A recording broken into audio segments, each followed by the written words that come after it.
제발 정신 차려. 이렇게 무너지면 안 돼. 다 끝났어요. 이제 와서 뭐가 달라져요, 아버지? 포기하지 마. 아직 늦지 않았어. 아버님, 다음엔 좀 냄새 덜 나는 걸로 부탁드립니다. 환자분들이 예민하시거든요. 네, 알겠습니다. 새벽 5시, 김춘호는 눈을 떴다. 창밖은 아직 어둠이 채 가시지 않은 시간이었지만 그의 하루는 벌써 시작되고 있었다. 70평생을 이 시골 마을에서 살아온 그는 해가 뜨기 전 과수원으로 향하는 것이 몸에 밴 습관이었다. 낡은 트럭 짐칸에는 어제 수확한 사과 2상자가 실려 있었다. 껍질이 매끄럽고 붉게 익은 것들만 골라 담았다. 그중 가장 탐스러운 것 12개는 따로 보자기에 싸서 조수석에 올려두었다. 막내 아들 성준이가 일하는 요양센터에 가져다 줄 것들이었다. 춘호는 부엌으로 들어가 냄비에 쌀을 씻어 담았다. 물을 붓고 약한 불에 올린 뒤 천천히 저으며 죽을 끓였다. 센터에 계신 어르신들이 드시기 좋으라고 소금 간만 살짝 한 구수한 쌀죽이었다. 1시간을 꼬박 저어가며 정성을 들였다. 트럭이 비포장도로를 지나 읍내로 향했다.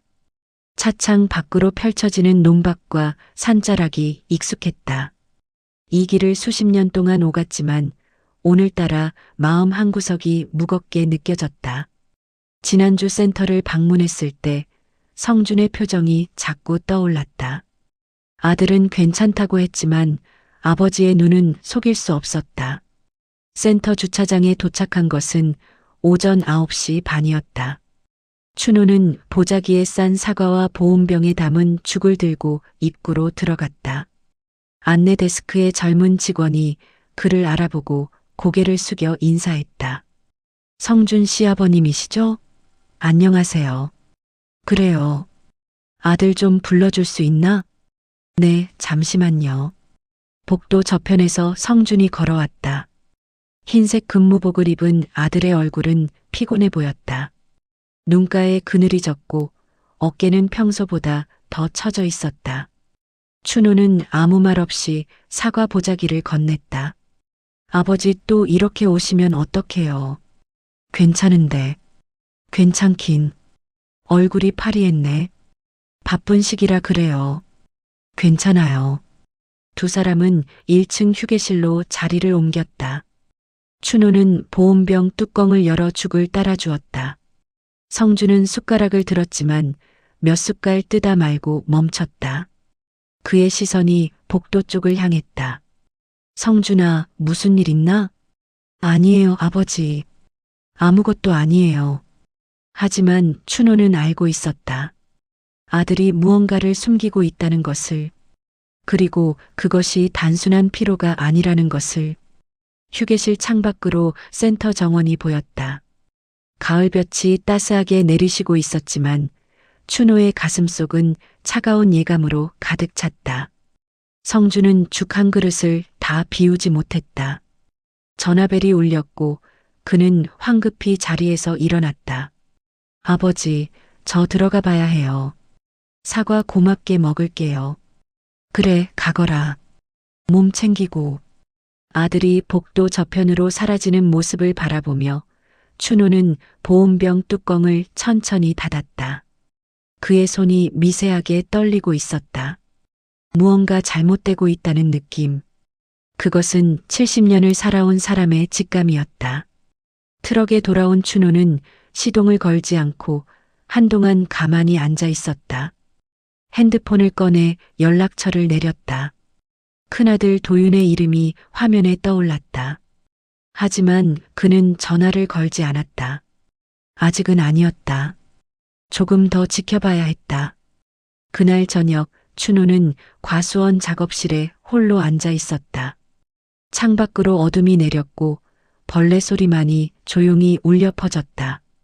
그는 낡은 수첩을 펼쳐 오늘 본 성준의 모습을 적어 내려갔다. 하지만 절대 놓치지도 않겠다고. 얼굴색, 말투, 시선 처리. 모든 것이 기록되었다. 농부는 알고 있었다. 사과나무가 병들기 시작할 때 겉으로는 멀쩡해 보여도 속은 이미 썩어가고 있다는 것을, 그리고 그것을 방치하면 나무 전체가 죽는다는 것을. 아들도 마찬가지였다. 지금 당장 손을 쓰지 않으면 돌이킬 수 없는 지경에 이를 것 같았다. 춘호는 수첩을 덮고 창밖을 바라보았다. 달이 구름 사이로 희미하게 모습을 드러냈다. 그는 천천히 숨을 내쉬며 마음속으로 다짐했다. 아직 서두르지 않겠다고. 그로부터 사흘이 지났다. 춘호는 다시 센터를 찾았다. 이번에는 사과 대신 직접 만든 호박죽을 가져왔다. 설탕을 조금만 넣고 오래 끓여 부드럽고 달콤한 맛이 났다. 센터 어르신들이 좋아하실 거라 생각했다. 하지만 안내 데스크를 지나 복도로 들어서는 순간 춘호는 이상한 분위기를 감지했다. 직원들의 표정이 어딘지 경직되어 있었고 복도 한쪽에서 낮은 목소리로 대화하는 소리가 들렸다. 또 그 사람 아버지 오셨네. 맨날 뭐 싸들고 오시던데. 냄새 나는 거 들고 오면 환자분들 불편해 하신다니까. 춘호는 걸음을 멈췄다. 누가 한 말인지는 알 수 없었지만 그 말의 의미는 명확했다. 그가 가져온 음식이 민폐라는 것. 순간 가슴이 철렁 내려앉았다. 휴게실에서 성준을 만났을 때 아들의 얼굴은 더욱 수척해져 있었다. 눈 밑에는 다크서클이 짙게 깔렸고 입술은 바짝 말라 있었다. 춘호는 보온병을 테이블에 올려놓으며 말했다. 호박죽 끓여왔다. 따뜻할 때 먹어라. 아버지, 괜찮은데 매번 이러시면 제가 부담스러워요. 부담? 아버지가 아들 챙기는 게 부담이냐? 성준은 대답하지 못했다. 그는 고개를 숙인 채 손가락으로 테이블 모서리를 쓸어내렸다. 춘호는 아들의 손을 가만히 바라보았다. 손등에 작은 멍 자국이 보였다. 부딪혀서 생긴 것처럼 보였지만 어딘지 석연치 않았다. 성준아, 일 힘들지? 아니요. 괜찮아요. 얼굴이 그렇게 말하는데 다들 바빠요. 저만 힘든 거 아니에요. 그때 휴게실 문이 열리며 한 남자가 들어왔다. 30 안팎으로 보이는 키 큰 남자는 성준을 보더니 턱으로 복도를 가리켰다. 성준 씨, 4층 환자분 콜 떴어요. 빨리 좀. 네, 선임님. 지금 갈게요. 남자는 춘호를 흘끗 보더니 코웃음을 쳤다. 아버님 또 오셨네요. 근데 다음엔 좀 냄새 덜 나는 걸로 부탁드려요. 환자분들 예민하시거든요. 춘호는 아무 말도 하지 않았다. 그저 그 남자를 똑바로 바라보았다. 남자는 어색하게 웃으며 휴게실을 나갔다. 문이 닫히고 난 뒤 춘호는 성준을 바라보았다. 저 사람이 내 선임이냐? 내 나진호 선임님이세요. 항상 저런 식으로 말하나? 아니요, 평소엔 괜찮으세요. 그냥 농담이에요. 하지만 성준의 목소리에는 힘이 없었다. 그는 보온병도 열지 않은 채 자리에서 일어났다. 아버지, 저 올라가 봐야 해요. 호박죽 나중에 먹을게요. 그래, 가거라. 아들이 나간 뒤 춘호는 한동안 빈 휴게실에 혼자 앉아 있었다. 창밖으로 가을 하늘이 푸르게 펼쳐져 있었지만 그의 마음속은 먹구름이 가득했다. 나진호라는 이름, 그리고 그 남자의 표정과 말투. 모든 것이 머릿속에 또렷하게 새겨졌다. 춘호는 보온병을 챙겨 센터를 나섰다. 주차장으로 향하는 길에 흡연 구역에서 담배를 피우는 직원 몇 명이 보였다. 그중 한 명이 나진호였다. 그는 다른 직원과 웃으며 이야기를 나누고 있었다. 성준이 그놈 진짜 답답해.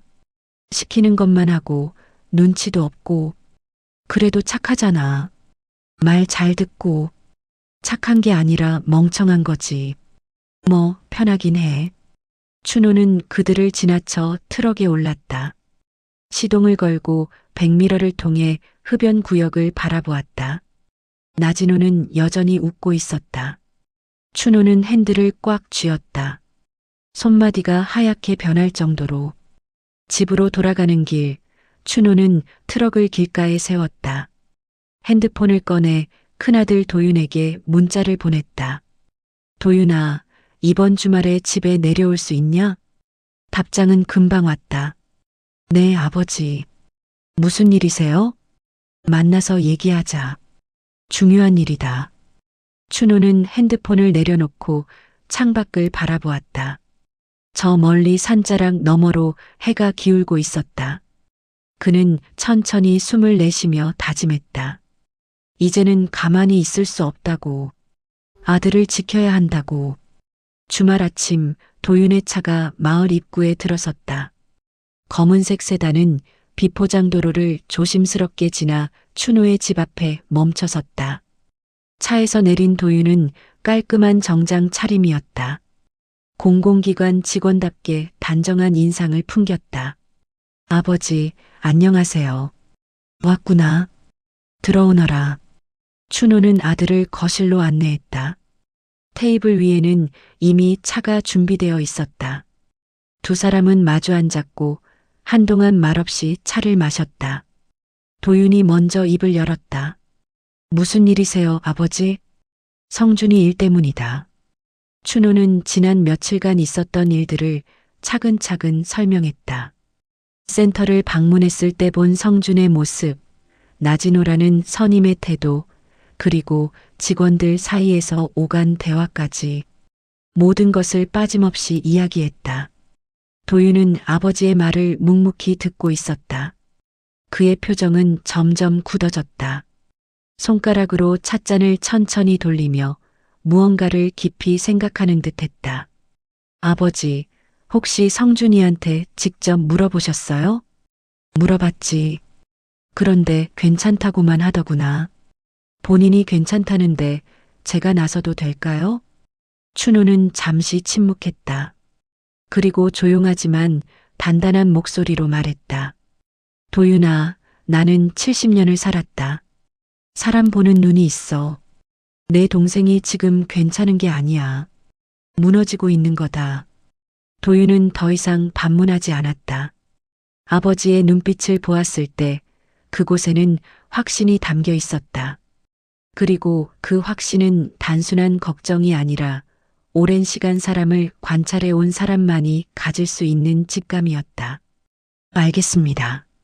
제가 확인해 보겠습니다. 확인만 하는 게 아니라 제대로 봐줘야 한다. 네, 아버지. 도윤은 차를 다 마시고 자리에서 일어났다. 그는 아버지에게 고개를 숙여 인사한 뒤 집을 나섰다. 차에 올라탄 그는 잠시 생각에 잠겼다. 성준이 일하는 센터는 지역 공공 요양시설이었다. 그리고 그곳은 도윤이 속한 기관의 관리 감독 대상이기도 했다. 도윤은 핸드폰을 꺼내 둘째 누나 할인에게 전화를 걸었다. 누나, 나 도윤이에요. 왜? 혹시 이번 주에 시간 있으세요? 같이 일 좀 봐야 할 것 같은데. 무슨 일인데? 성준이 일 때문이에요. 자세한 건 만나서 얘기할게요. 전화를 끊은 도윤은 시동을 걸었다. 백미러로 아버지의 집을 바라보았다. 작은 시골집이었지만 그 안에는 가족을 지키려는 한 사람의 의지가 단단히 뿌리내리고 있었다. 춘호는 거실 창가에 서서 아들의 차가 멀어지는 것을 지켜보았다. 차가 시야에서 완전히 사라진 뒤에야 그는 천천히 자리에 앉았다. 테이블 위에는 아직 차가 남아 있었다. 그는 잔을 들어 한 모금 마셨다. 차는 이미 식어 있었지만 그의 마음은 뜨겁게 타오르고 있었다. 다음 날 도윤은 누나 할인과 함께 시내 한 카페에서 만났다. 할인은 보건행정팀장으로 일하며 지역 요양시설 지원 업무를 담당하고 있었다. 그녀는 커피를 앞에 놓고 동생의 이야기를 들었다. 그러니까 성준이가 직장에서 괴롭힘을 당하고 있을 가능성이 있다는 거지? 네. 아버지가 직접 보신 거예요. 근데 본인은 괜찮다고 했잖아. 그게 문제예요. 본인이 괜찮다고 해도 실제로는 아닐 수 있잖아요. 하리는 잠시 생각에 잠겼다. 그녀도 공공부문에서 오래 일해왔기에 이런 상황이 낯설지 않았다. 조직 내에서 약자가 겪는 어려움, 그리고 그것을 숨기려는 심리. 모두 익숙한 패턴이었다. 정기 점검 일정을 앞당겨 볼까? 그게 가능해요? 우리 팀에서 담당하는 시설이니까 가능하지. 명분도 있고, 요양시설 운영 실태 점검은 정기적으로 하는 거니까. 도윤은 고개를 끄덕였다. 그리고 두 남매는 구체적인 계획을 세우기 시작했다. 어떤 항목을 점검할 것인지, 어떻게 접근할 것인지, 그리고 만약 문제가 발견되면 어떻게 대응할 것인지. 모든 것이 치밀하게 준비되었다. 그날 저녁 춘호는 과수원에 홀로 앉아 있었다. 별이 쏟아질 듯한 하늘 아래 그는 사과나무 한 그루를 바라보았다. 그 나무는 올해 유난히 열매를 많이 맺었다. 춘호는 천천히 다가가 나뭇가지를 쓰다듬었다. 잘 견뎌줬구나. 이제 곧 수확할 수 있겠다. 나무는 대답하지 않았지만 춘호는 알고 있었다. 좋은 열매를 맺기 위해서는 시간과 인내가 필요하다는 것을, 그리고 때로는 병든 가지를 잘라내는 용기도 필요하다는 것을. 춘호는 나무에서 손을 떼고 집으로 돌아갔다. 오늘 밤은 달이 유난히 밝았다. 그 빛이 과수원 전체를 비추고 있었다. 마치 무언가를 지켜보는 것처럼. 센터 직원 휴게실에서 성주는 간단한 점심을 먹고 있었다. 편의점에서 사온 삼각김밥 하나가 전부였다. 입맛이 없었지만 오후 근무를 위해 억지로라도 먹어야 했다. 성준 씨, 오늘 오후에 외부 점검 나온대요. 옆자리 동료가 말했다. 성준은 고개를 들었다. 점검이요? 무슨 점검인데요? 정기 운영 실태 점검이래요. 시설 관리나 직원 근무 환경 같은 거. 갑자기요? 원래 예정되어 있었나 봐요. 센터장님이 아침에 공지하셨어요. 성주는 별 생각 없이 다시 김밥을 먹었다. 정기 점검은 가끔 있는 일이었다. 서류 확인하고 시설 둘러보고 몇 가지 질문하고 가는 것이 전부였다. 대수롭지 않게 여겼다. 오후 2시 센터 입구에 검은색 세단 한 대가 멈춰섰다. 차에서 내린 사람은 2명이었다. 한 명은 정장을 입은 남자, 다른 한 명은 단정한 재킷을 입은 여자였다.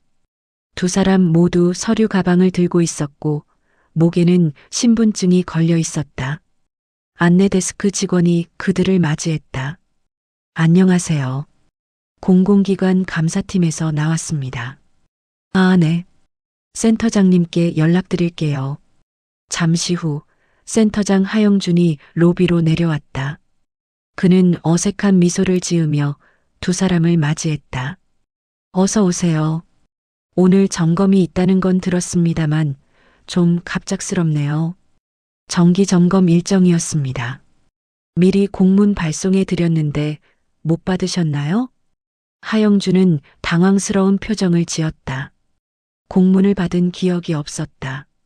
하지만 이미 점검팀이 와 있는 이상 거부할 수도 없었다.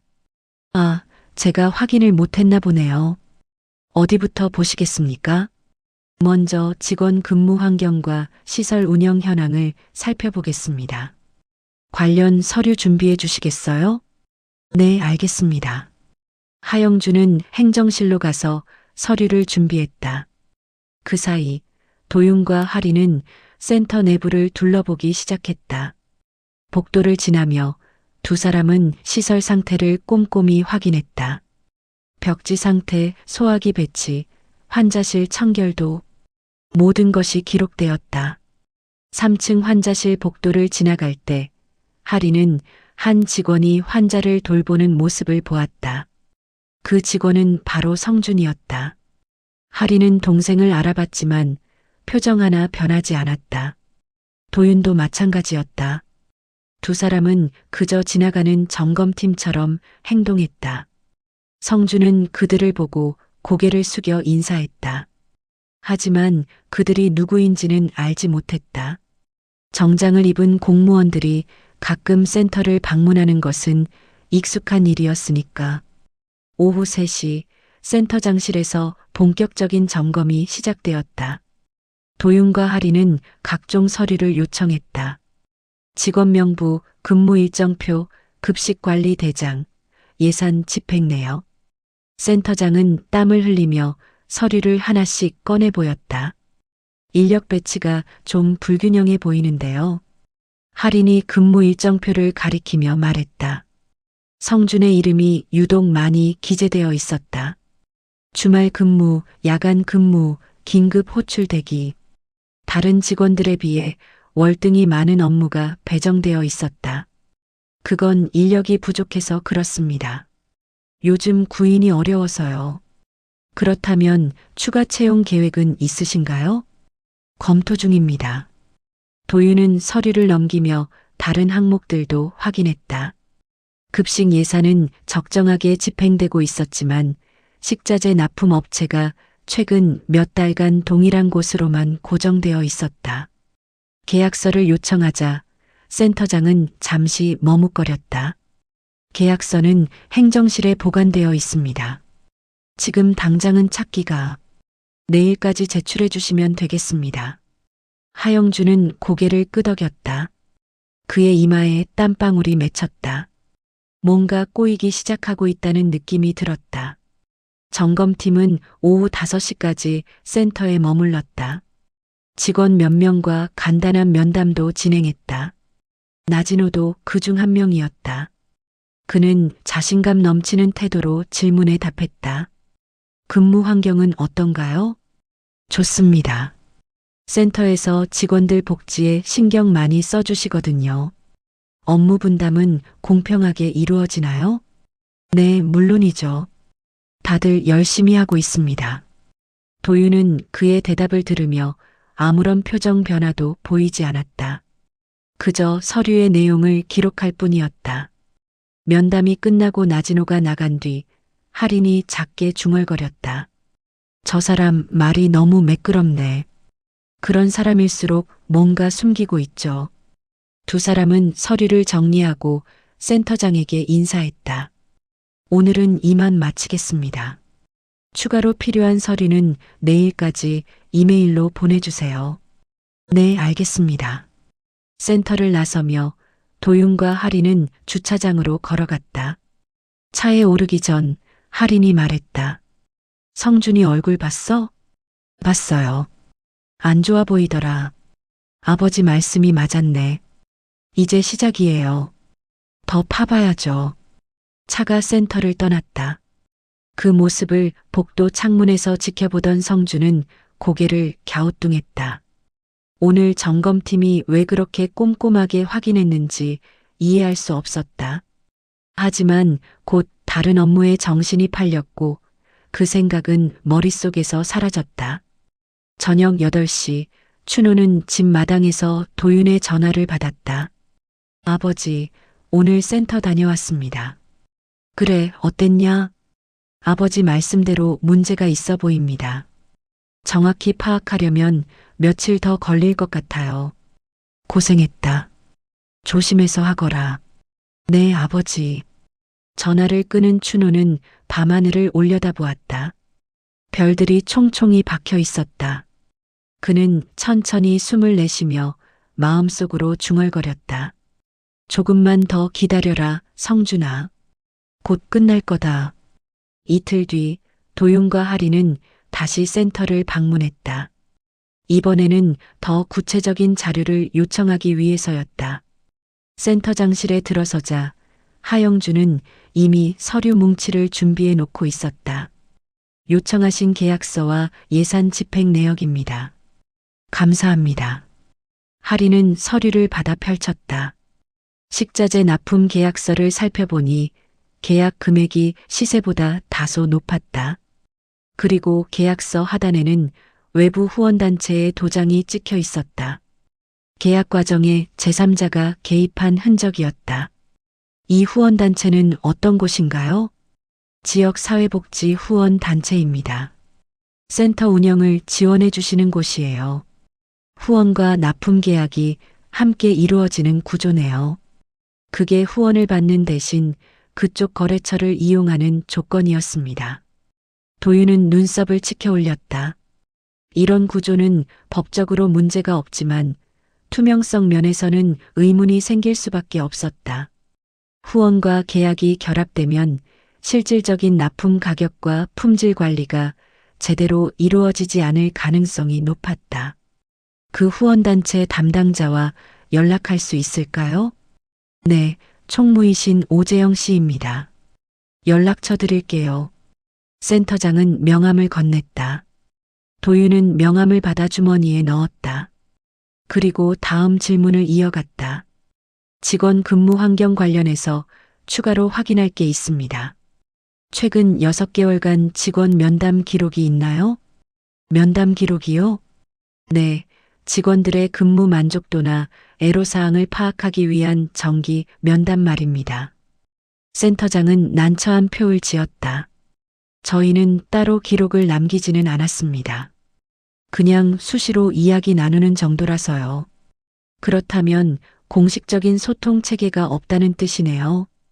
체계라기보다는 필요할 때마다 직접 소통하는 편입니다. 할인이 끼어들었다. 그런 방식은 문제가 생겼을 때 파악하기 어렵습니다. 특히 직원이 불만을 표현하기 어려운 환경이라면 더욱 그렇죠. 센터장은 변명할 말을 찾지 못했다. 사실 그는 직원 관리에 그다지 신경 쓰지 않았다. 일만 돌아가면 된다는 생각이었다. 누가 힘들어하는지, 누가 부당한 대우를 받는지는 관심 밖이었다. 오후 시간, 도윤과 하리는 직원 휴게실에서 몇몇 직원들과 비공식 면담을 진행했다.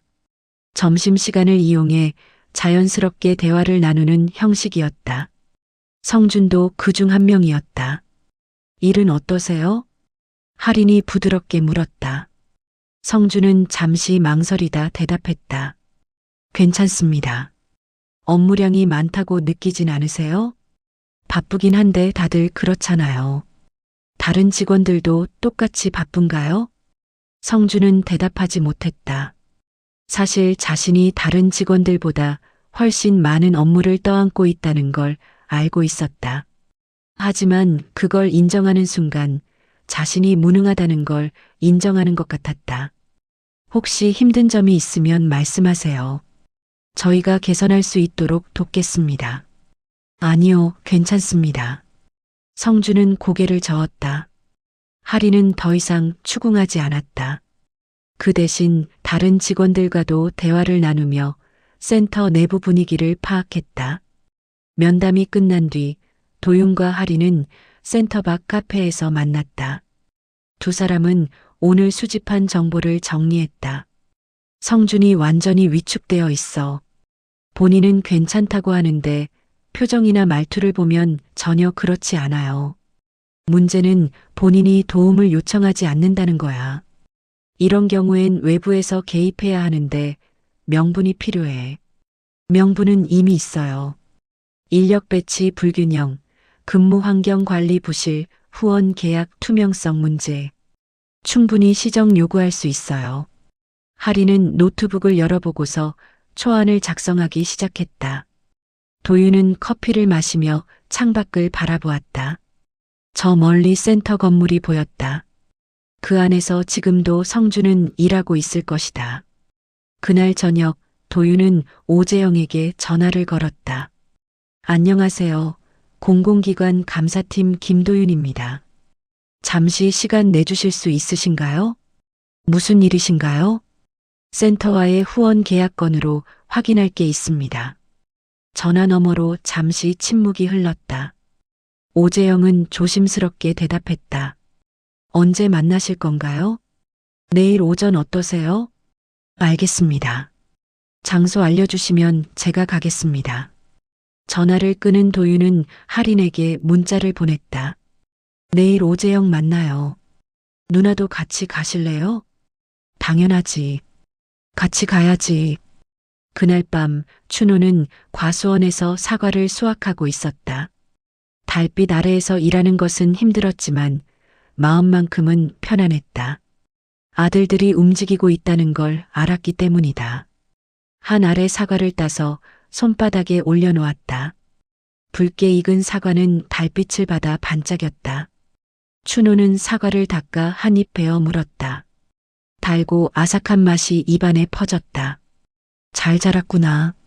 그는 사과나무를 쓰다듬으며 중얼거렸다. 나무는 묵묵히 서 있었지만 그 뿌리는 땅속 깊이 박혀 있었다. 어떤 바람이 불어도 쓰러지지 않을 만큼 단단하게. 춘호는 수확한 사과를 상자에 담으며 생각했다. 가족이란 이런 것이다. 한 사람이 흔들리면 다른 사람들이 뿌리가 되어 지탱해준다. 그리고 그 뿌리는 절대 쉽게 끊어지지 않는다. 다음 날 아침 도윤과 하리는 시내 한 조용한 찻집에서 오재영을 만났다. 예순이 넘어 보이는 남자는 단정한 옷차림에 부드러운 인상을 풍겼다. 그는 두 사람에게 공손히 인사했다. 바쁘실 텐데 시간 내주셔서 감사합니다. 아닙니다. 궁금한 점이 있으시다니 제가 도와드려야죠. 도윤은 서류 몇 장을 꺼내 테이블 위에 놓았다. 후원 계약서와 납품 내역서였다. 후원과 납품이 연계된 구조로 보이는데 이렇게 진행하신 이유가 있으신가요? 오재영은 서류를 잠시 들여다보다가 대답했다. 저희 단체는 지역사회복지시설을 지원하는 게 목적입니다. 그런데 예산이 넉넉하지 않다 보니 납품 계약을 통해 실질적인 지원이 이루어지도록 한 겁니다. 그렇다면 납품 가격은 어떻게 책정하셨나요? 시세를 참고했습니다. 하지만 실제 시세보다 10% 정도 높게 책정되어 있는데요. 오재영의 표정이 미묘하게 변했다. 할인이 끼어들었다. 후원이라는 명목으로 고가 납품이 이루어진 건 아닌지 의심스럽습니다. 그건 오해입니다. 저희는 정당한 절차를 거쳤습니다. 정당한 절차라면 센터 측에서 다른 업체와 비교 검토를 했어야 하는데 그런 기록이 없더군요. 오재영은 말문이 막혔다. 사실 그는 센터장과 개인적인 친분이 있었고 그 관계를 이용해 납품 계약을 따낸 것이었다. 후원이라는 명목은 거칠애에 불과했다. 저희는 센터에 안 좋은 소문이 나는 건 원하지 않습니다. 서로 곤란하지 않겠습니까? 오재영이 조심스럽게 말했다. 도윤은 미소를 지었다. 하지만 그 미소에는 온기가 없었다. 좋은 방향으로 정리될 겁니다. 서로에게요. 다만 그 좋은 방향이란 건 투명하고 공정한 절차를 의미합니다. 그게 무슨 계약을 재검토하시는 게 좋겠습니다. 저희는 센터의 운영 개선을 돕는 입장이니까요. 오재영은 더 이상 반박하지 못했다.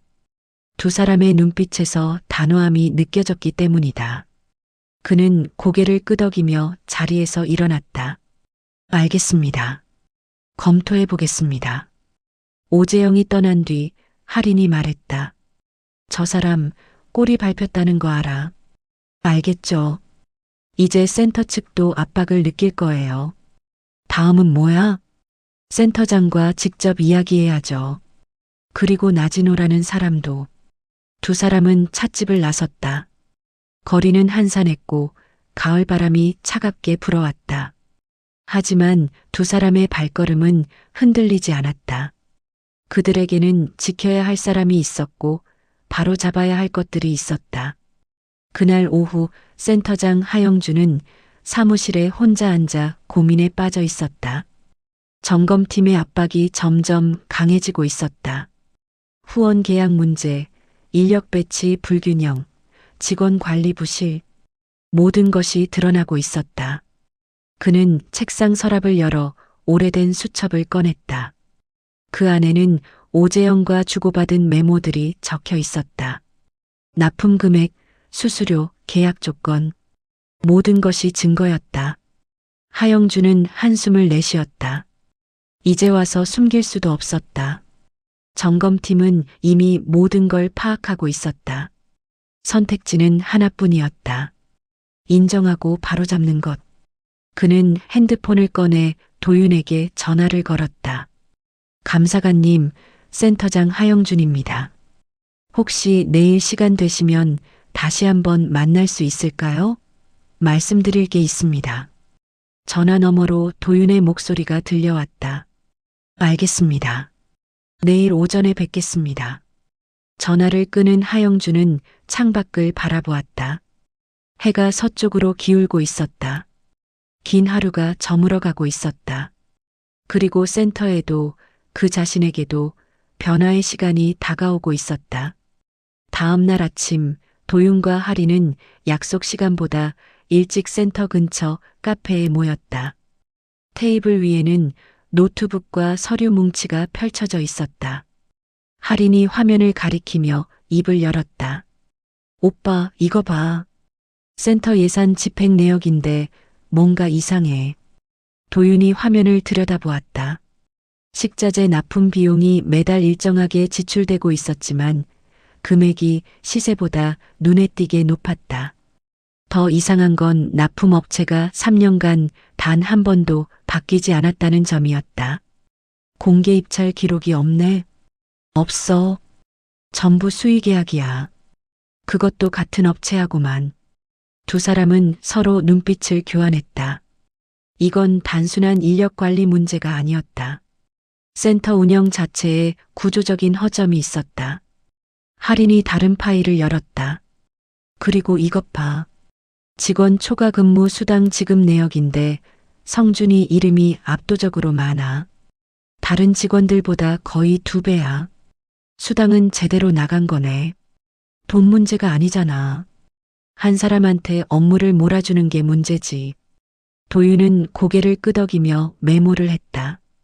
확인해야 할 것들이 점점 늘어나고 있었다. 식자재 계약 문제, 인력 배치 불균형, 직원 관리 체계 부재. 모든 것이 연결되어 있었다. 오전 10시 두 사람은 다시 센터를 방문했다. 이번에는 사전 통보 없이 불시 점검 형식으로 들어갔다. 안내 데스크 직원은 당황한 표정을 지었다. 어제 다녀가신 분들 아닌가요? 추가 확인 사항이 있어서요. 센터장님 계신가요? 네, 잠시만 기다려 주세요. 복도를 지나며 하리는 주방 쪽을 살펴보았다. 점심 준비가 한창이었다. 조리사들이 바쁘게 움직이고 있었고 식자재 상자들이 한쪽에 쌓여 있었다. 하리는 상자에 적힌 업체명을 확인했다. 서류에서 본 그 업체였다. 오빠, 저기. 하린이 작게 속삭였다. 식자재 상자 옆에 납품서가 붙어 있었다. 가격이 적혀 있었는데 역시나 시중가보다 높았다. 도윤은 핸드폰으로 조용히 사진을 찍었다. 센터장실에 들어서자 하영주는 이미 긴장한 얼굴이었다. 그는 일어서서 두 사람을 맞이했다. 어서 오세요. 오늘은 무슨 일로? 식자재 납품 계약 건으로 확인할 게 있습니다. 도윤이 노트북을 펼쳐 화면을 돌렸다. 3년간의 계약 내역이 한눈에 보였다. 하영준의 얼굴이 굳어졌다. 이 업체와는 어떤 관계이신가요? 지역 후원단체에서 추천해 주신 곳입니다. 후원단체요? 할인이 끼어들었다. 후원과 납품이 연계된 구조인가 보네요. 후원받는 대신 그쪽 업체 쓰는 거죠? 하영주는 대답을 망설였다. 사실이었기 때문이다. 오재영이 운영하는 후원단체는 센터에 정기 후원금을 지원했고 그 대가로 식자재 납품권을 가져갔다. 겉으로는 합법적이었지만 실제로는 불투명한 거래였다. 그게 서로 도움이 되는 방식이라고 생각했습니다. 도움이 되는 방식이라는 게 시세보다 비싼 값에 납품받는 건가요? 도윤의 목소리가 차갑게 식었다. 하영주는 말문이 막혔다.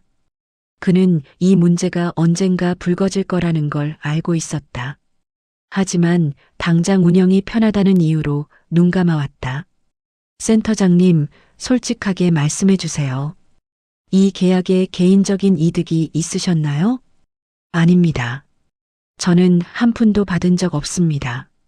그럼 왜 이렇게 불리한 조건으로 계약하신 겁니까? 하영주는 한참을 침묵했다. 그리고 천천히 입을 열었다. 편했습니다. 후원금도 받고 납품도 해결되고 복잡하게 생각하기 싫었어요. 할인이 한숨을 내쉬었다. 편함 때문에 센터 예산을 낭비하신 거네요. 그 돈이면 직원 한 명 더 고용할 수 있었을 텐데요. 그 말에 하영주는 고개를 떨어뜨렸다. 사실이었다. 만약 식자재 납품을 정상 시세로 했다면 남는 예산으로 인력을 충원할 수 있었다. 그랬다면 성준처럼 과중한 업무에 시달리는 직원도 없었을 것이다. 도윤이 서류를 꺼내 테이블 위에 올려놓았다. 후원단체 담당자 연락처 주세요. 직접 확인해야겠습니다. 네, 알겠습니다. 하영주는 명함을 건넸다. 오재영의 연락처가 적혀 있었다. 도윤은 명함을 받아 주머니에 넣었다. 그리고 직원 관리 문제도 다시 확인하겠습니다. 특히 업무 분담이 어떻게 이루어지는지요. 어떻게 확인하시려고요? 직접 현장을 보겠습니다. 두 사람은 센터장실을 나와 각 층을 돌아다니기 시작했다. 3층 환자실에서는 성준이 환자를 돌보고 있었다. 그는 침대 시트를 교체하고 환자의 자세를 바로잡고 식사 보조를 하고 있었다. 쉴 틈 없이 움직이고 있었다. 복도 한쪽에서는 나진호가 휴대폰을 보고 있었다. 도윤이 다가가자 그는 황급히 자세를 바로잡았다. 업무 중이신가요? 네, 잠깐 쉬는 시간이에요. 김성준 조무사는 쉬는 시간 없나 보네요. 나진호의 얼굴이 굳어졌다. 도윤의 말투에는 날카로움이 섞여 있었다. 그는 대답하지 못하고 시선을 피했다. 할인이 환자실로 들어가 성준에게 다가갔다. 힘들지 않으세요? 성준은 깜짝 놀라며 돌아봤다. 어제 본 점검팀 여자였다. 아, 네. 괜찮습니다. 업무량이 많아 보이는데요. 바쁜 시기라 그래요. 성준은 여전히 문제를 문제로 인식하지 못하고 있었다. 자신이 과중한 업무에 시달리고 있다는 것, 그것이 부당하다는 것, 모든 것이 당연하다고 생각하고 있었다. 할인은 더 이상 묻지 않았다. 대신 성준의 하루 동선을 관찰했다. 오전 업무, 점심시간, 오후 업무, 모든 것을 꼼꼼히 기록했다. 그리고 그것을 다른 직원들과 비교했다. 결과는 명백했다. 성준의 업무량은 다른 직원들보다 평균 40% 이상 많았다. 휴식 시간도 짧았고 점심시간에도 긴급 호출을 받았다. 이건 정상적인 근무 환경이 아니었다. 오후 3시 도윤과 할인은 센터 회의실에서 주요 직원들을 모았다. 센터장, 간호팀장, 그리고 선임 직원들이 참석했다. 나진호도 그중 한 명이었다. 오늘 현장을 돌아본 결과 몇 가지 문제점을 발견했습니다. 도윤이 프로젝터에 자료를 띄웠다. 직원별 업무량 비교 그래프가 나타났다. 성준의 막대 그래프가 유독 높게 솟아 있었다. 이게 정상적인 업무 분담이라고 생각하십니까? 아무도 대답하지 못했다. 그래프는 너무나 명확했다. 할인이 말을 이었다. 인력이 부족하다면 모두가 고르게 힘들어야 합니다. 특정 직원 한 명에게만 업무가 집중되는 건 관리 부실입니다. 간호팀장이 조심스럽게 말했다. 그건 업무 배분이 쉽지 않아서요. 환자 상태나 긴급 상황에 따라 달라지니까요. 그럼 순환 근무 체계는 있나요? 없습니다. 긴급 호출 대기조는 따로 정해진 건 없고 그때그때 가능한 사람한테 연락합니다. 도윤은 한숨을 내쉬었다. 체계가 없었다. 그저 편한 대로 말 잘 듣는 사람한테 일을 시키는 방식이었다. 이런 식으로는 절대 공정한 근무 환경이 만들어질 수 없었다. 지금부터 한 달 안에 개선 계획을 제출하십시오. 업무 분담 체계, 순환 근무 시스템, 긴급 호출 규정. 모든 것을 명문화해서 보고해 주세요. 알겠습니다. 회의가 끝나고 사람들이 하나둘 나갔다. 나진호는 자리에서 일어나다 말고 도윤에게 다가왔다. 저 혹시 잠깐 말씀 나눌 수 있을까요? 무슨 일이신가요? 김성준 조무사 건입니다. 제가 잘못한 것 같습니다. 도윤은 의자를 가리켰다. 나진호는 앉으며 조심스럽게 말을 이었다. 선배라는 이유로 제 편의대로 일을 시켰습니다. 거절을 못하는 성격인 걸 알면서도 계속 그랬어요. 왜 그러셨습니까? 편했으니까요.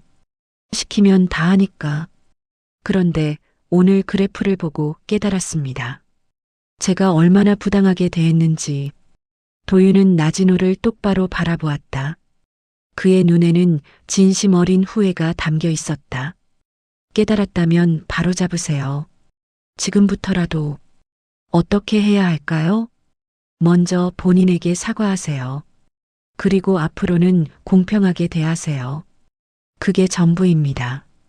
나진호는 고개를 끄덕였다. 그리고 자리에서 일어나 깊게 인사했다. 감사합니다. 그가 나간 뒤 할인이 동생에게 말했다. 저 사람 진심인 것 같아? 그래 보여. 적어도 문제를 인식한 것 같아.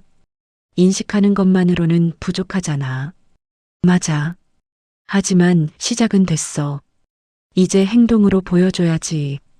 두 사람은 센터를 나섰다. 주차장으로 걸어가며 할인이 물었다. 다음은 뭐야? 후원단체 담당자를 만나야지. 계약 문제를 정리해야 해. 그 사람 순순히 응할까? 안 응하면 공식 조사 들어가는 거지.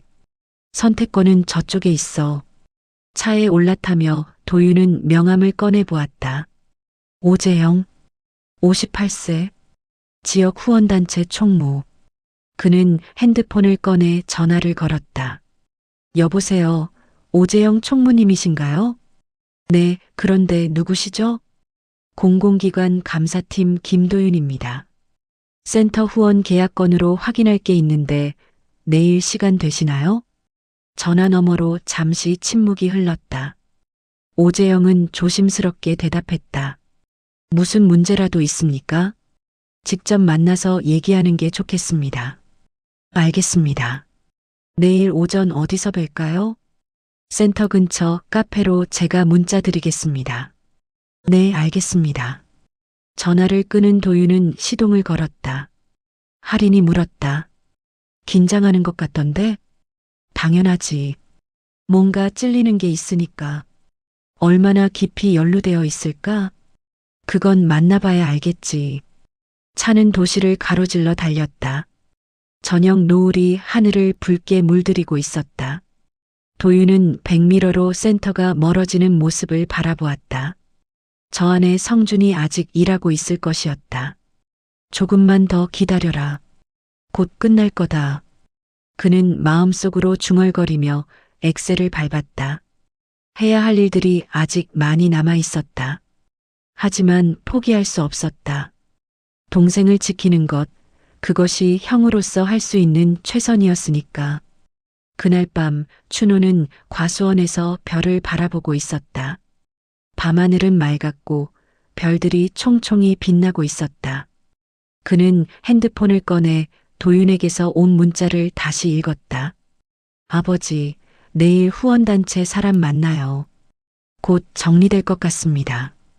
춘호는 미소를 지으며 답장을 보냈다. 고생한다. 조심해서 하거라. 그리고 핸드폰을 주머니에 넣고 다시 하늘을 올려다보았다. 별빛이 과수원을 은은하게 비추고 있었다. 나무들은 조용히 서 있었지만 그 뿌리는 땅속 깊이 박혀 있었다. 조금만 더 기다려라. 춘호는 나무를 향해 중얼거렸다. 그리고 천천히 집으로 돌아갔다. 내일은 또 다른 하루가 시작될 것이었다.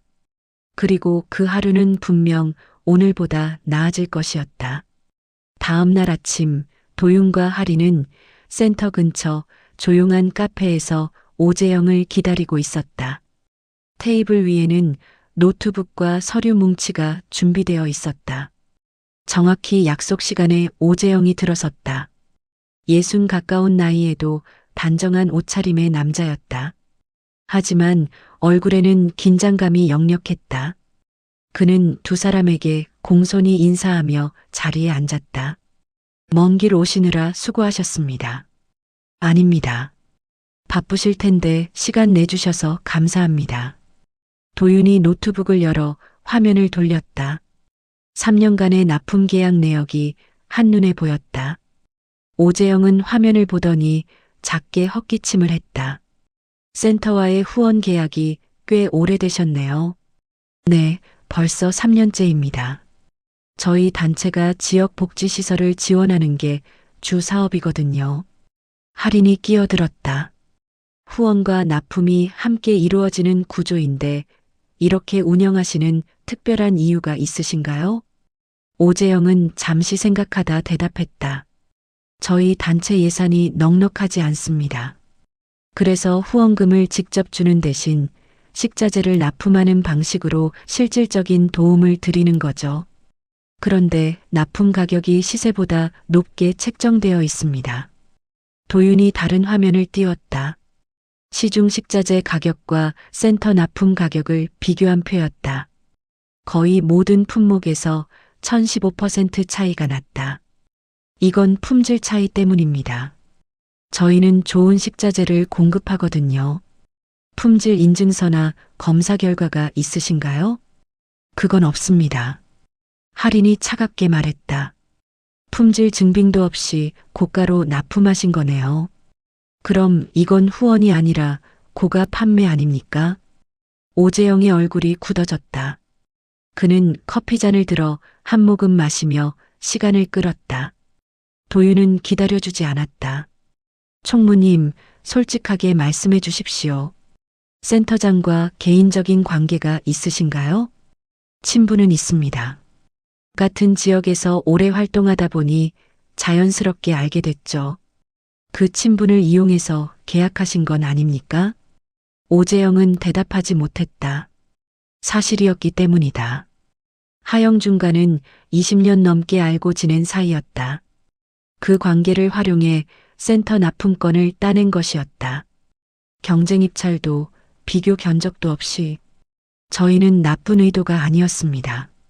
진짜로 센터를 돕고 싶었어요. 의도가 중요한 게 아닙니다. 결과가 중요하죠. 할인이 다른 서류를 펼쳤다. 이 계약 때문에 센터는 3년간 약 2천만 원 이상을 더 지출했습니다. 그 돈이면 직원 한 명을 1년 이상 고용할 수 있는 금액이에요. 그건 그 한 명 때문에 다른 직원들이 과로에 시달렸습니다. 업무가 과중하게 집중됐고 일부는 건강을 해칠 정도였어요. 오재영은 고개를 떨어뜨렸다. 자신의 행동이 어떤 결과를 낳았는지 처음 제대로 깨닫는 순간이었다. 단순히 돈을 벌려는 생각만 했지 그것이 누군가의 삶에 어떤 영향을 미칠지는 생각하지 못했다. 죄송합니다. 사과만으로는 해결되지 않습니다. 도윤이 단호하게 말했다. 계약을 재검토하셔야 합니다. 정상 시세로 조정하거나 아니면 계약을 종료하거나. 계약 종료요? 그럼 저희 단체 운영이. 그건 총무님이 생각하실 문제입니다. 저희는 센터가 공정하게 운영되도록 하는 게 목적이니까요. 오재영은 한참을 고민했다. 이 계약은 그의 단체의 중요한 수입원이었다. 만약 끊기면 단체 운영에 큰 타격이 있을 것이었다. 하지만 도윤과 할인의 눈빛을 보니 선택의 여지가 없었다. 알겠습니다. 계약을 재검토하겠습니다. 언제까지요? 2주 안에 조정안을 내겠습니다. 좋습니다. 그리고 한 가지 더. 할인이 끼어들었다. 앞으로 이런 식의 계약은 하지 마세요. 후원이라는 명목으로 사적 이익을 취하는 건 명백한 부정입니다. 알겠습니다. 오재영은 자리에서 일어나며 깊게 고개를 숙였다. 그리고 무거운 발걸음으로 카페를 나섰다. 도윤과 하리는 그의 뒷모습을 바라보며 잠시 침묵했다. 진심으로 반성하는 것 같아? 그래 보여. 하지만 지켜봐야지. 오빠, 우리가 너무 강하게 나간 거 아닐까? 아니야. 이 정도는 해야 해. 안 그러면 또 똑같은 일이 반복돼. 하리는 고개를 끄덕였다. 동생의 말이 맞았다.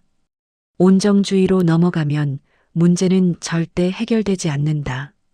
명확한 선을 그어야만 진짜 변화가 일어난다. 오후에는 센터로 돌아가 직원들과 개별 면담을 진행했다. 업무 환경에 대한 솔직한 의견을 듣기 위해서였다. 조용한 상담실에서 한 명씩 불러 대화를 나눴다.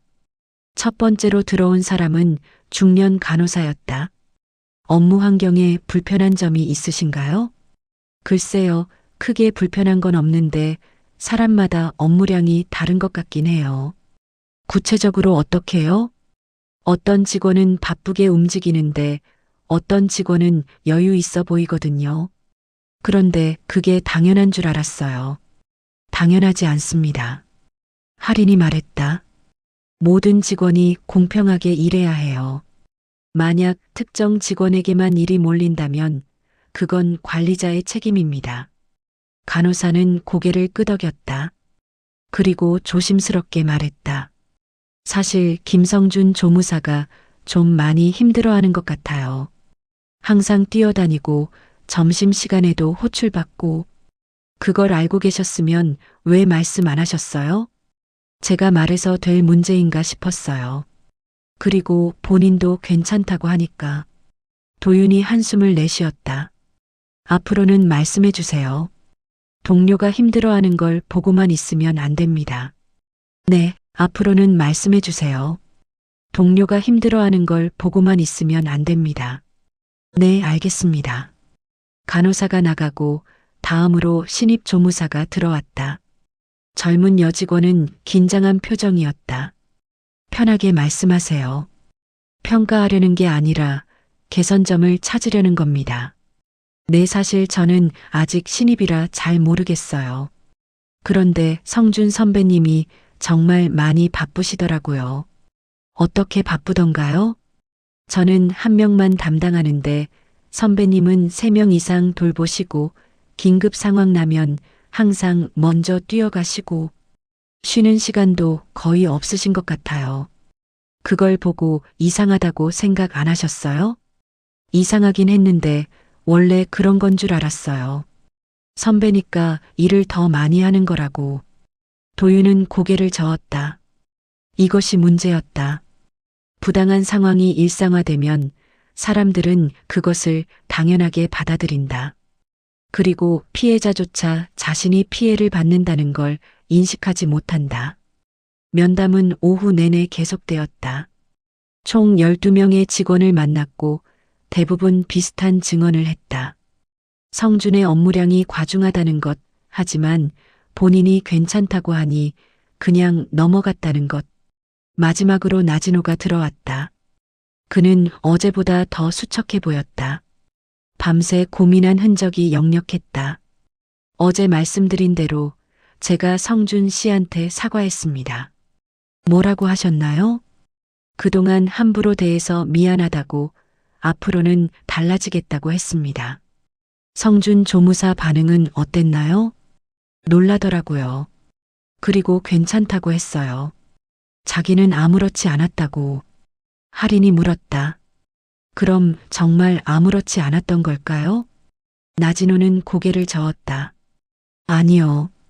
얼굴 표정을 보니 힘들었던 게 느껴졌어요. 그런데 본인은 끝까지 괜찮다고 하더라고요. 왜 그럴까요? 아마도 저한테 미움받을까봐 겁났던 것 같아요. 아니면 자기가 약하다는 걸 인정하기 싫었거나. 도윤은 나진호를 똑바로 바라보았다. 이제 어떻게 하실 겁니까? 앞으로는 공평하게 대하겠습니다. 업무도 골고루 나누고 말도 함부로 안 하고 그리고 다른 후배들한테도 마찬가지로요. 말만 하지 마시고 행동으로 보여주세요. 네, 그러겠습니다. 나진호가 나간 뒤 도윤과 하리는 수집한 내용을 정리했다. 모든 증언이 일치했다.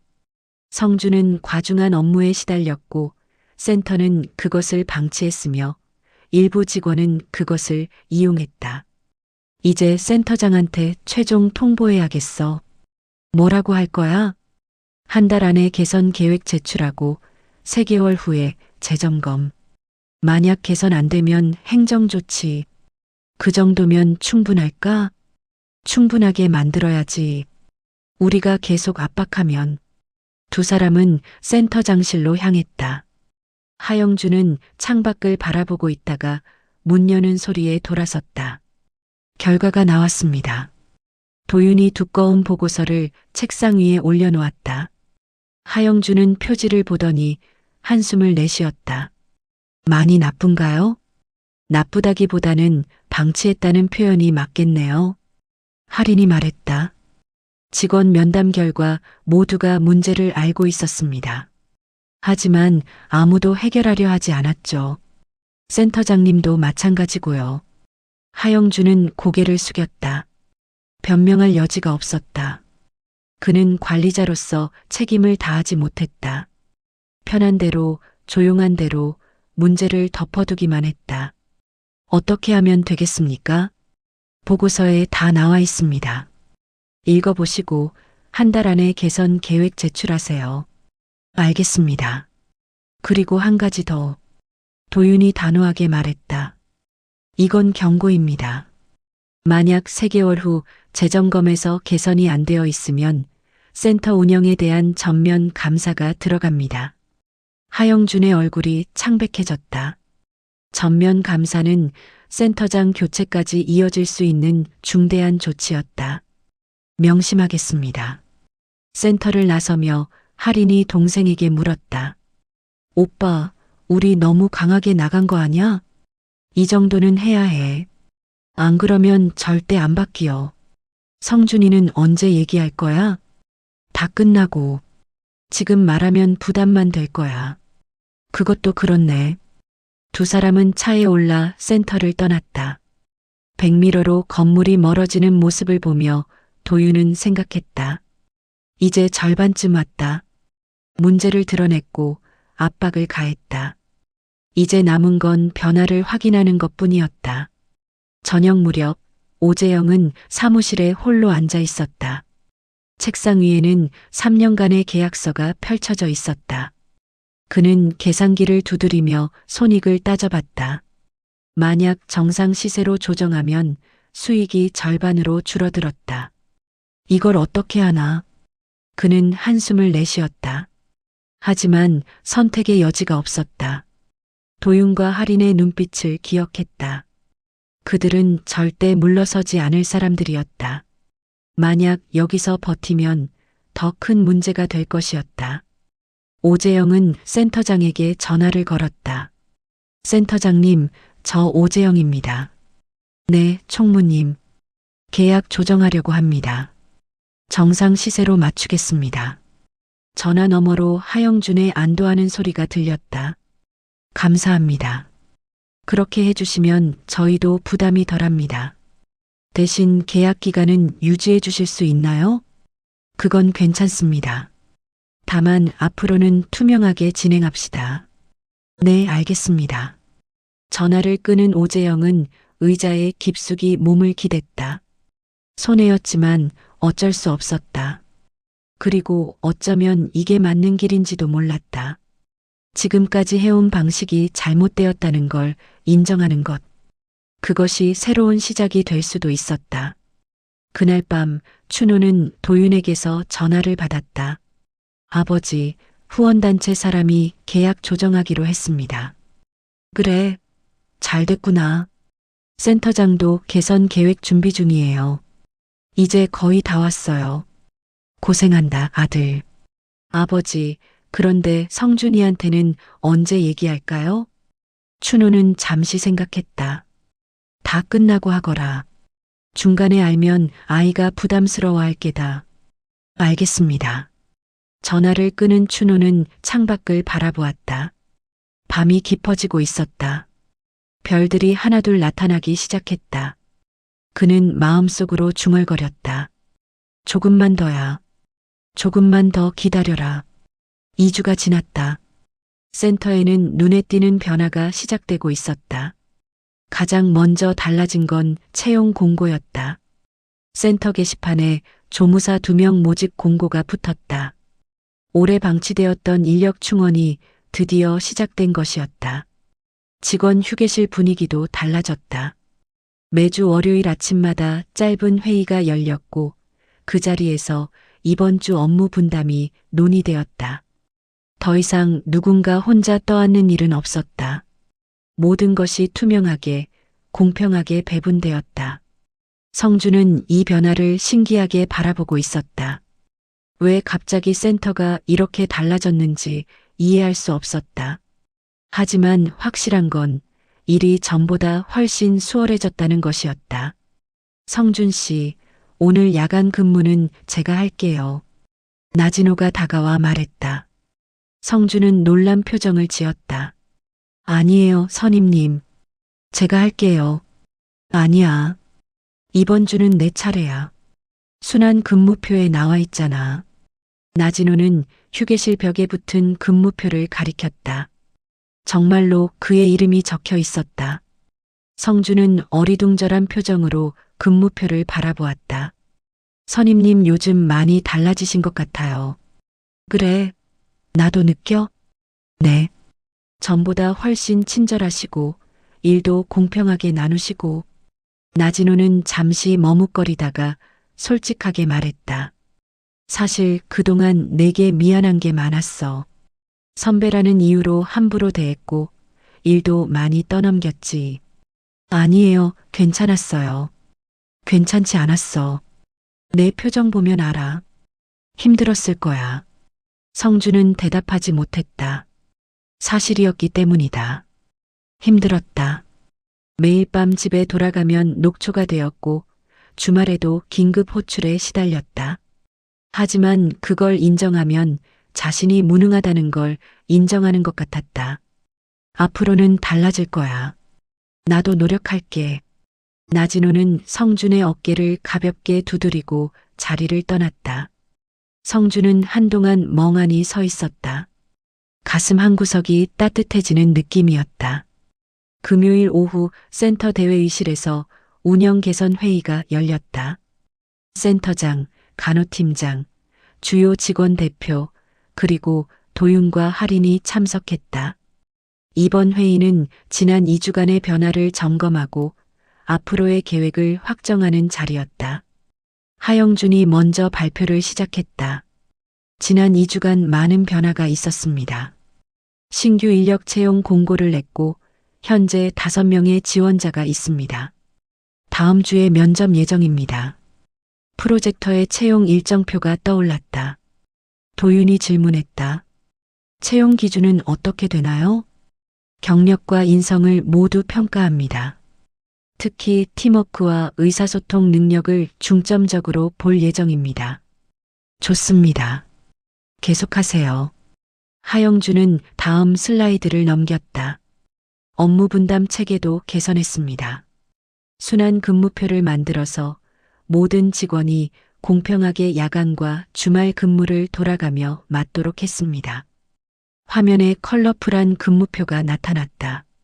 각 직원의 이름이 골고루 배치되어 있었다.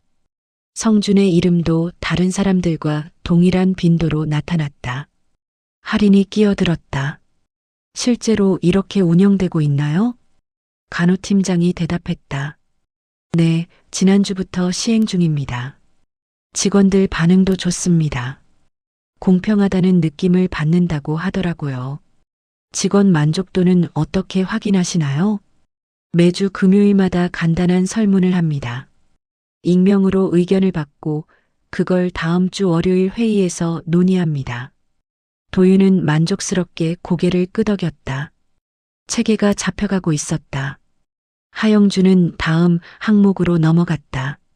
식자재 납품 계약도 재조정했습니다. 오재영 총무와 협의해서 시세에 맞춰 가격을 낮췄고 앞으로는 분기마다 비교 견적을 받기로 했습니다. 예산 절감액은 얼마나 되나요? 월 평균 약 80만 원입니다. 연간으로는 거의 1천만 원 정도 절감됩니다. 그 예산은 어디에 쓸 계획인가요? 직원 복지와 교육에 투자하려고 합니다. 특히 감정 노동 관리 프로그램을 도입할 예정입니다. 할인의 얼굴에 미소가 번졌다. 제대로 된 방향이었다. 절감한 예산을 직원들에게 재투자하는 것. 그것이 진짜 개선이었다. 회의는 1시간 동안 계속되었다.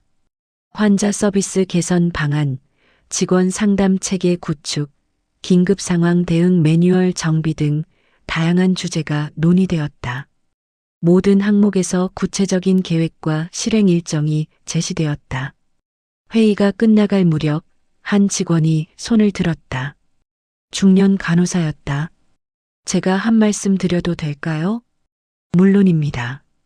저는 이 센터에서 5년째 일하고 있습니다. 솔직히 요즘처럼 변화가 빠른 적은 처음입니다. 처음에는 점검팀이 와서 부담스러웠는데 지금 생각해보면 정말 필요한 일이었던 것 같아요. 그녀는 도윤과 할인을 바라보며 말을 이었다. 감사합니다. 덕분에 우리 센터가 더 좋아졌어요. 다른 직원들도 박수를 쳤다. 도윤은 손을 저으며 말했다. 저희가 한 건 계기를 만든 것뿐입니다. 실제로 변화를 만든 건 여러분들이에요. 그래도 고맙습니다. 회의가 끝나고 사람들이 하나둘 나갔다. 도윤과 할인은 센터장과 마지막 이야기를 나눴다. 잘하고 계십니다. 이대로만 유지하세요. 노력하겠습니다. 그런데 하영준이 조심스럽게 물었다. 혹시 김성준 조무사가 누군가의 가족인가요? 도윤과 할인은 서로 눈빛을 교환했다. 그리고 도윤이 대답했다. 왜 그렇게 생각하시죠? 그냥 느낌이 그래서요. 이렇게까지 꼼꼼하게 확인하실 필요가 있나 싶어서. 센터장님, 저희는 모든 직원을 동등하게 봅니다. 누가 가족이든 아니든 부당한 대우를 받으면 안 되는 거죠. 하영주는 고개를 끄덕였다. 더 이상 묻지 않았다. 하지만 그는 알고 있었다. 성준이 특별한 이유로 보호받고 있다는 것을, 그리고 그 보호가 결국 센터 전체를 좋게 만들었다는 것을. 센터를 나서며 할인이 동생에게 물었다. 들켰나? 눈치챈 것 같긴 해. 근데 상관없어. 중요한 건 센터가 좋아졌다는 거니까. 성준이는 아직도 모르고 있겠지? 응. 다 끝나고 얘기하려고. 언제쯤 끝날 것 같아? 한 달 정도 더 지켜보고 안정되면 그때. 두 사람은 차에 올랐다. 석양이 지고 있었다. 붉은 노을이 하늘을 아름답게 물들이고 있었다. 도윤은 시동을 걸며 생각했다. 이제 거의 다 왔다. 조금만 더 지켜보면 성준에게 모든 걸 얘기할 수 있을 것이다. 그날 저녁 성준은 퇴근 후 센터 뒤 공원을 걸었다. 요즘 들어 마음이 한결 가벼워진 것 같았다. 일도 수월했고 동료들도 친절했으며 무엇보다 나진호 선임이 완전히 다른 사람이 된 것 같았다. 대체 무슨 일이 있었던 걸까? 성준은 궁금했지만 깊이 파고들지 않았다. 중요한 건 지금이 좋아졌다는 것이었다. 그는 벤치에 앉아 핸드폰을 꺼냈다. 아버지에게 전화를 걸었다. 아버지, 저예요. 그래, 성준아. 일 끝났냐? 네, 지금 퇴근했어요. 아버지, 요즘 센터가 많이 좋아졌어요. 그래, 어떻게? 사람도 뽑고 일도 공평하게 나누고 저도 전보다 훨씬 편해졌어요. 전화 너머로 춘호의 안도하는 소리가 들렸다. 다행이구나. 아버지가 많이 걱정했다. 괜찮아요, 아버지. 이제 정말 괜찮아요. 그래, 주말에 집에 내려올 수 있냐? 네, 갈게요. 기다리마. 전화를 끊은 성주는 미소를 지었다. 하늘을 올려다보니 별이 하나둘 나타나고 있었다. 아름다운 저녁이었다. 그는 자리에서 일어나 집으로 향했다. 내일도 출근이었지만 이제는 두렵지 않았다. 한 달이 더 흘렀다. 센터는 이제 완전히 다른 모습이었다. 신규 채용된 2명의 조무사가 적응을 마쳤고 업무 분담이 자리를 잡았다. 무엇보다 큰 변화는 직원들의 표정이었다. 모두가 전보다 밝고 활기차 보였다. 성주는 회의 시간에 처음으로 의견을 냈다. 환자 급식 메뉴 개선에 대한 제안이었다. 어르신들께서 요즘 식사를 잘 안 하시는 것 같아요. 메뉴가 좀 단조로워서 그런 것 같은데 계절 식재료를 활용해서 다양하게 해보면 어떨까요? 센터장이 고개를 끄덕였다. 좋은 의견이네요. 영양사 선생님, 검토 가능할까요? 네, 가능합니다. 예산 범위 내에서 충분히 할 수 있어요. 성준의 제안은 받아들여졌고 다음 주부터 메뉴가 개선되었다. 환자들의 반응도 좋았다. 식사량이 늘었고 만족도도 높아졌다. 이 일을 계기로 성준은 자신감을 얻었다. 자신의 의견도 가치가 있다는 것, 그리고 그것이 실제 변화로 이어질 수 있다는 것을 깨달았다. 어느 날 오후 성준은 휴게실에서 신입 후배와 대화를 나누고 있었다. 후배는 아직 업무에 익숙하지 않아 실수가 잦았다. 선배님, 제가 또 실수했어요. 죄송해요. 괜찮아. 처음엔 다 그래. 나도 그랬어. 진짜요? 응. 그리고 혼자 힘들면 말해. 도와줄게. 우리 팀이잖아. 성주는 후배의 어깨를 가볍게 두드렸다. 예전에는 자신이 도움을 청하지 못했다. 하지만 이제는 달랐다. 후배에게는 자신처럼 힘들어하지 말라고, 언제든 도움을 요청하라고 말할 수 있었다.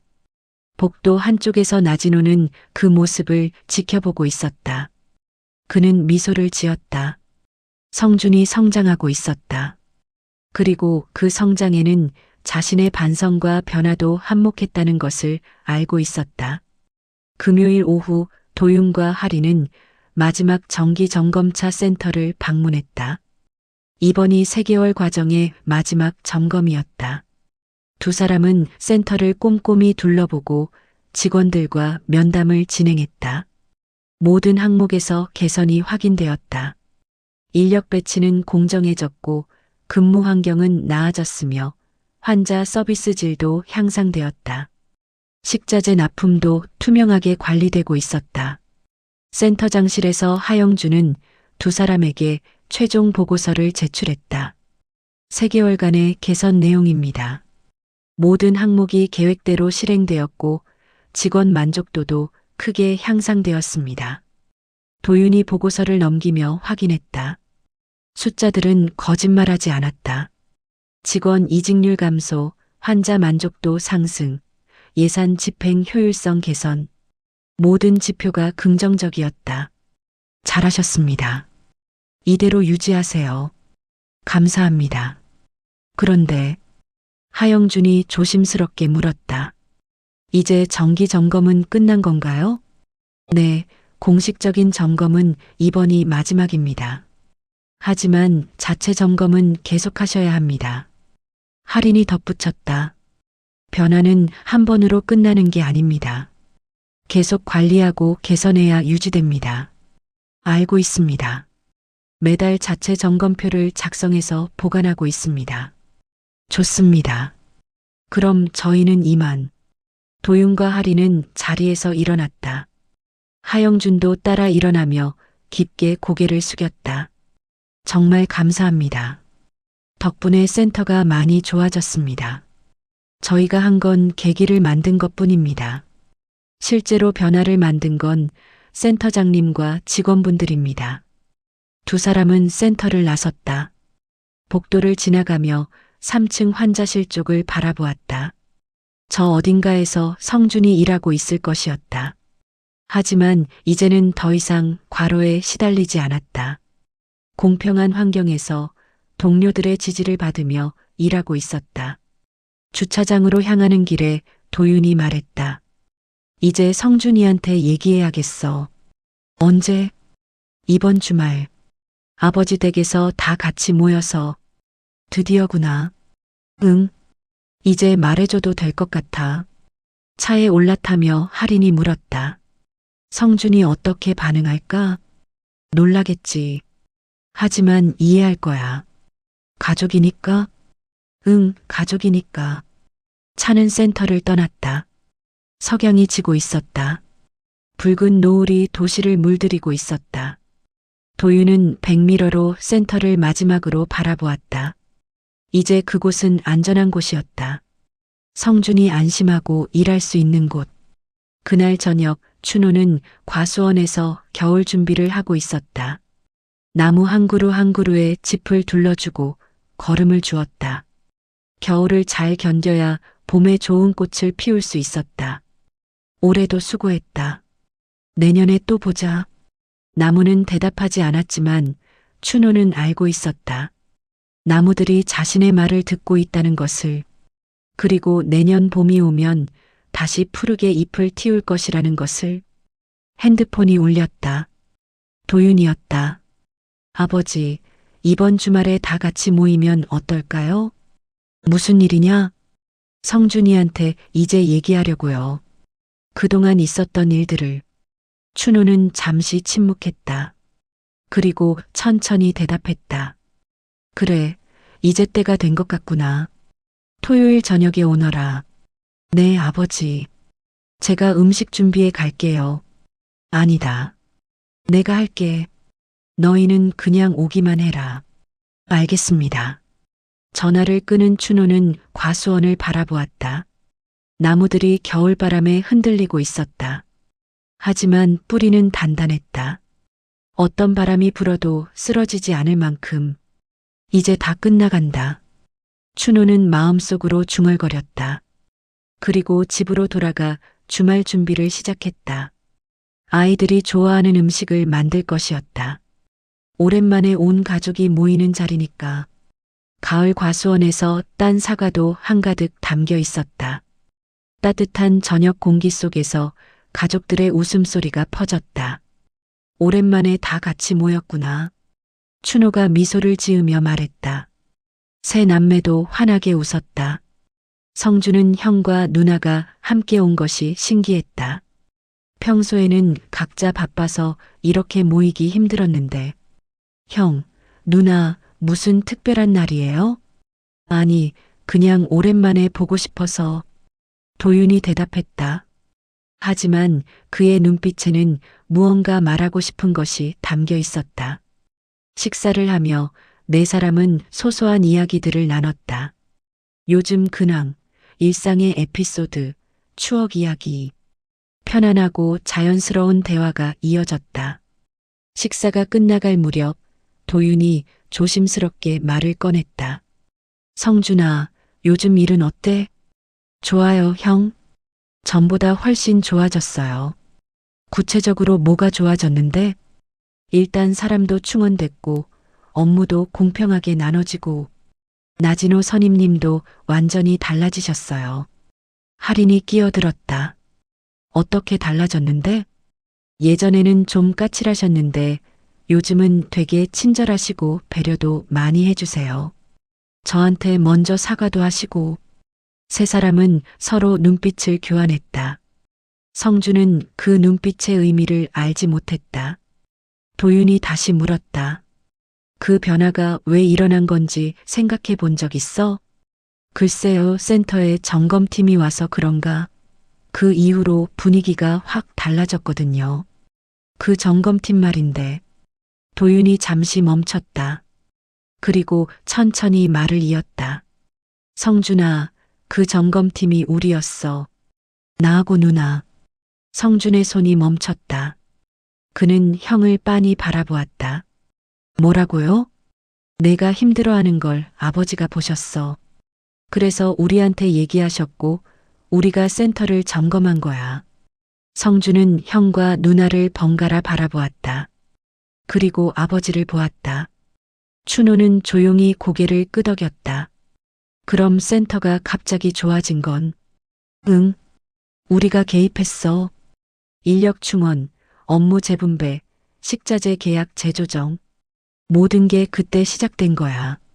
성준의 눈이 커졌다. 모든 것이 연결되기 시작했다. 갑작스러운 점검, 센터의 변화, 나진호 선임의 태도 변화. 그 모든 것이 가족이 움직인 결과였다. 그럼 저 때문에, 너 때문이 아니라 너를 위해서였어. 할인이 말했다. 우리는 내가 힘들어하는 걸 보고 가만히 있을 수 없었어. 가족이잖아. 성준의 눈가에 눈물이 맺혔다. 그는 고개를 숙였다. 가슴이 뭉클했다. 자신이 힘들어할 때 가족이 조용히 움직여 문제를 해결해 주었다는 것. 그리고 그 과정에서 자신을 부담스럽게 하지 않기 위해 끝까지 숨겨왔다는 것. 고마워요. 정말 고마워요. 성준의 목소리가 떨렸다. 춘호는 자리에서 일어나 막내 아들의 어깨에 손을 올렸다. 성준아, 가족이 있다는 건 그런 거다. 혼자 힘들어하지 않아도 되는 거. 언제든 기댈 수 있는 거. 내 아버지. 그리고 이건 꼭 기억해라. 춘호는 마당 한쪽을 가리켰다. 저 멀리 과수원이 보였다. 저 나무들을 봐라. 봄에 꽃을 피울 때 요란하게 떠들지 않는다. 조용히 묵묵히 피운다. 하지만 그 꽃이 가을에는 열매가 된다. 성주는 아버지를 바라보았다. 춘호는 계속 말을 이었다. 세상은 소리치는 사람보다 묵묵히 행동하는 사람이 바꾼다. 내 형이랑 누나가 그랬어. 조용히 움직였지만 센터 전체를 바꿔놨잖아. 네. 너도 이제 그런 사람이 되어가고 있다. 후배한테 도움 주고 의견도 내고. 그게 진짜 강한 사람이야. 성주는 눈물을 닦으며 고개를 끄덕였다. 아버지의 말 한마디 한마디가 가슴에 깊이 새겨졌다. 아버지, 제가 앞으로 어떻게 하면 될까요? 지금처럼만 해라. 정직하게, 성실하게. 그리고 힘들 때는 도움을 청해라. 그게 약한 게 아니라 현명한 거다. 알겠습니다. 도윤이 자리에서 일어나 성준에게 다가갔다. 성준아, 내가 요즘 센터에서 적극적으로 의견 낸다며? 아버지한테 들었어. 응, 그냥 생각나는 거 말해본 거야. 그게 중요해. 계속 그렇게 해. 내 목소리를 내는 거. 할인도 동생의 손을 잡았다. 우리는 항상 내 편이야. 무슨 일 있으면 언제든 말해. 알았지? 응, 누나. 네 사람은 다시 테이블에 둘러앉았다. 춘호가 사과를 깎아 나눠주었다. 달고 아삭한 사과를 먹으며 가족들은 편안한 대화를 이어갔다. 밤이 깊어지자 별들이 하나둘 나타났다. 춘호는 하늘을 올려다보며 말했다. 저 별들처럼 우리 가족도 각자의 자리에서 빛나고 있다. 하지만 함께 있을 때 더 아름답지. 세 남매는 아버지를 바라보며 미소 지었다. 춘호의 얼굴에는 평화로운 표정이 어려 있었다. 아이들아, 아버지가 마지막으로 한 가지만 더 말해주마. 네, 아버지. 사람이 진짜 강해지는 건 혼자 다 해낼 수 있을 때가 아니다. 도움이 필요할 때, 도움을 청할 수 있을 때, 그리고 다른 사람을 도울 수 있을 때다. 춘호는 세 자식을 차례로 바라보았다. 도윤아, 너는 동생을 지켰다. 할인아, 너도 마찬가지고. 성준아, 너는 이제 후배들을 돌보고 있지. 그게 진짜 강함이다. 네, 아버지. 세 남매가 동시에 대답했다. 춘호는 만족스럽게 미소 지었다. 이제 늦었다. 들어가서 쉬어라. 내일 아침에 또 보자. 세 남매는 집 안으로 들어갔다. 춘호는 홀로 마당에 남아 별을 바라보았다. 찬바람이 불어왔지만 그의 마음은 따뜻했다. 고맙습니다. 춘호는 하늘을 향해 조용히 말했다. 누구에게 하는 말인지는 몰랐다. 하늘에게, 땅에게, 혹은 세상에게. 그저 감사한 마음을 표현하고 싶었다. 가족이 무사하다는 것, 문제가 해결되었다는 것, 그리고 앞으로도 함께할 수 있다는 것. 그 모든 것에 대한 감사였다. 춘호는 천천히 집 안으로 들어갔다. 거실에는 세 자식이 옛날 사진을 보며 웃고 있었다. 어렸을 때 찍은 가족 사진이었다. 춘호는 조용히 그 모습을 바라보며 미소 지었다. 잘 자랐다. 정말 잘 자랐어. 그는 방으로 들어가 침대에 누웠다. 창밖으로 달빛이 은은하게 비쳐들었다. 춘호는 눈을 감으며 마지막 생각을 했다. 이제 걱정 없겠구나. 그리고 평화로운 잠에 빠져들었다. 70년을 살아오며 가장 편안한 잠이었다. 다음 날 아침 성주는 일찍 일어나 과수원으로 나갔다. 아버지가 가꾼 사과나무들이 줄지어 서 있었다. 겨울을 준비하는 나무들은 잎을 떨어뜨렸지만 가지는 단단해 보였다. 성주는 한 나무에 다가가 손을 얹었다. 거친 나무 껍질이 손바닥에 닿았다. 70년 동안 이 나무들을 가꿔온 아버지의 손길이 느껴지는 것 같았다. 아버지처럼 살고 싶어? 성주는 나무를 향해 중얼거렸다. 조용하지만 단단하게, 화려하지 않지만 진실하게. 바람이 불어와 나뭇가지를 흔들었다. 마치 대답하는 것 같았다. 성주는 미소를 지으며 집으로 돌아갔다. 아침 식사 자리에서 네 사람은 따뜻한 대화를 나눴다. 앞으로의 계획, 각자의 꿈, 그리고 다시 만날 약속. 모든 것이 자연스럽고 편안했다. 식사를 마치고 떠날 준비를 하며 성주는 아버지에게 다가갔다. 아버지, 정말 감사해요. 제가 몰랐을 때도 저를 지켜주셔서. 아들을 지키는 게 아버지 할 일이다. 당연한 거야. 저도 아버지처럼 살고 싶어요. 춘호는 아들의 어깨를 두드렸다. 넌 이미 그렇게 하고 있다. 계속 가거라. 네, 아버지. 세 남매는 차에 올랐다. 춘호는 마당에서 손을 흔들며 그들을 배웅했다. 차가 멀어져 시야에서 사라질 때까지 그는 그 자리에 서 있었다. 차 안에서 성주는 백미러로 아버지를 바라보았다. 작아지는 아버지의 모습. 하지만 그 뒷모습은 여전히 든든해 보였다. 형, 누나. 응? 정말 고마워. 나 혼자서는 절대 못했을 거야. 가족이니까. 당연한 거지. 도윤이 운전하며 말했다. 이제 우리는 내가 잘 지내는 모습만 보면 돼. 그게 최고의 보답이야. 응, 잘 지낼게. 약속해. 차는 시골길을 달렸다. 창밖으로 펼쳐지는 풍경, 논밭, 산, 그리고 작은 마을. 모든 것이 평화로웠다. 성주는 창밖을 바라보며 생각했다. 자신은 참 운이 좋은 사람이라고. 이런 가족이 있다는 것. 그리고 그들이 자신을 지켜준다는 것. 나도 누군가의 힘이 될 수 있을까? 그는 마음속으로 물었다. 그리고 스스로 대답했다. 할 수 있어. 아니, 해야 해. 성주는 결심했다. 앞으로 센터에서 더 열심히 일하겠다고. 후배들을 잘 돌보겠다고. 그리고 만약 누군가 힘들어하면 먼저 손을 내밀겠다고. 아버지와 형, 누나가 자신에게 해준 것처럼. 에필로그. 6개월이 지났다. 센터는 완전히 새로운 모습이었다. 직원 만족도는 역대 최고치를 기록했고 환자 서비스 평가에서도 우수한 성적을 받았다. 지역에서 모범시설로 선정되어 다른 요양센터들이 벤치마킹을 오기도 했다. 성주는 이제 선임이 되었다. 신입 직원들을 교육하는 역할을 맡았고 모두가 그를 믿고 따랐다.